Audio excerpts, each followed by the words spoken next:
我而家咧，我對我啲投訴人咧，我哋嗰個睇法就係話，我哋仲係睇緊嗰個事情嘅發展，因為咧其實有好多事發生緊，亦都咧政府要求某些嘅銀行同啲苦主睇下尋求有冇解決嘅辦法，立法會亦都調查，證監又調查，金管都有調查。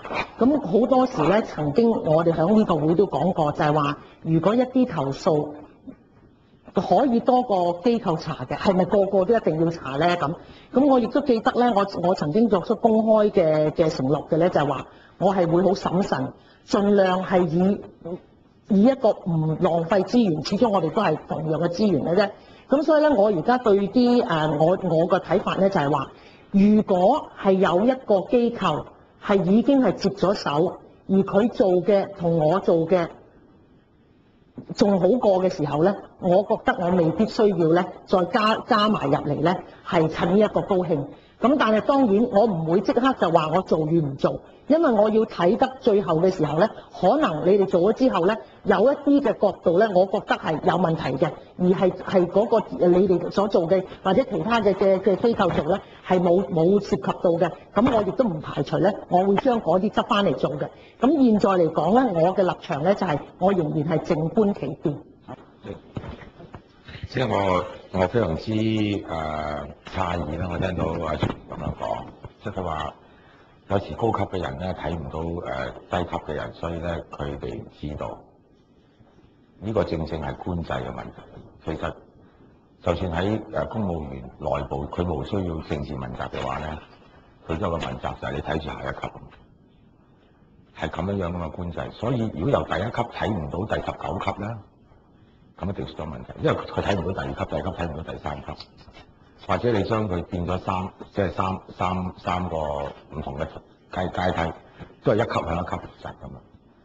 所以如果你話我哋嘅政府出現咗大量嘅問題，或者咧久唔久會出現咁嘅問題嘅話，即係話我哋嘅官制有問題啦。其實泰國嗰件事都係啦，係咪？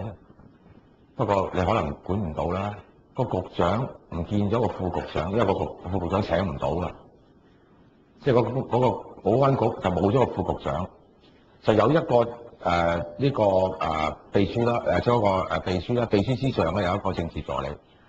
咁嗰一千政治問責嘅人咧就少咗一個，係長期懸空嘅。咁跟住嗰個政治助理咧又唔理嘅。咁跟住嗰個秘書咧就想去理，就叫咗一個咧係理身咗4個月嘅人去處理一件佢唔識嘅嘢。呢啲係咩嚟嘅？呢啲仲唔係大件事？呢啲又係行政又係政治啊嘛。所以如果你話啲宅男文化係唔好嘅，我而家細聲啲講，唔用俗語，咁你都要答㗎。咁呢個到底係咪行政嘅失當咧？嗱，你如果要你評論，你而家即係葉劉就讚完你就話 internalize 啦，呢件事咪 internalize 咯，應該。咁點解揾一個係啱啱去做嘅人嚟前氹啊？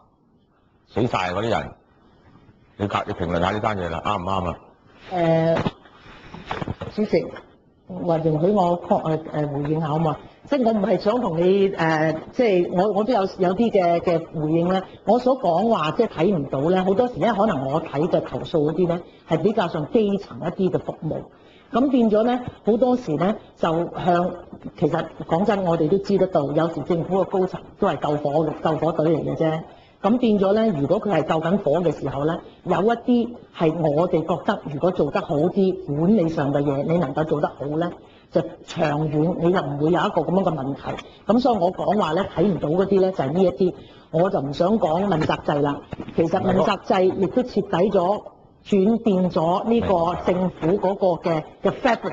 講真，唔係主席嗱，佢好簡單，嗰件事就由小市民投訴開始嘅。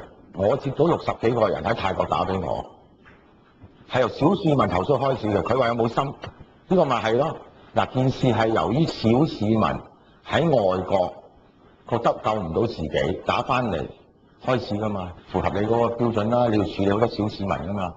而小市民咁卑微嘅投訴，要經過到天庭喎，經過個保安局局長喎，嗰個局長搞唔掂。嗱，保安局局長長期有走得，佢冇自己冇副局長嘅失職嘅。你試下你自己下邊有兩個專員，下邊有啲人有一個好重要嘅位冇人，你會唔會覺得唔得啊？你梗係發晒老脾啊哥，係咪？咁佢又一個官制上面不齊全，跟住個政治助理唔見咗，係咪？呢個你仲講咩啫？係由小市民開始㗎哥，我從來都係即係大佬我係望上去嘅咋。我唔係望落嚟㗎，好似你咁㗎哥。我哋喺呢度咧都重申，我哋就唔講個別嘅個案。如果你有投訴佢專門，佢咪評論下嘛，因為就解開始咁 internalize 係咪先啦？咁 internalize 咪咁樣係咪？你個意思係咁啊嘛？黑格爾哲學都係一內化啊嘛 ，internalize 係咁嚟㗎嘛。講埋咧就俾阿專員睇到個補充咧，我就尋日就邀請咗按議員嘅要求，就邀請咗司長。佢星期五會嚟，咁劉國雄議員到時候，我相信你實有問題問佢。即係大家切磋下啫。佢話殺爛文化，我呢啲叫殺爛文化。嗰度就可以，可能你個答案都幾講道理。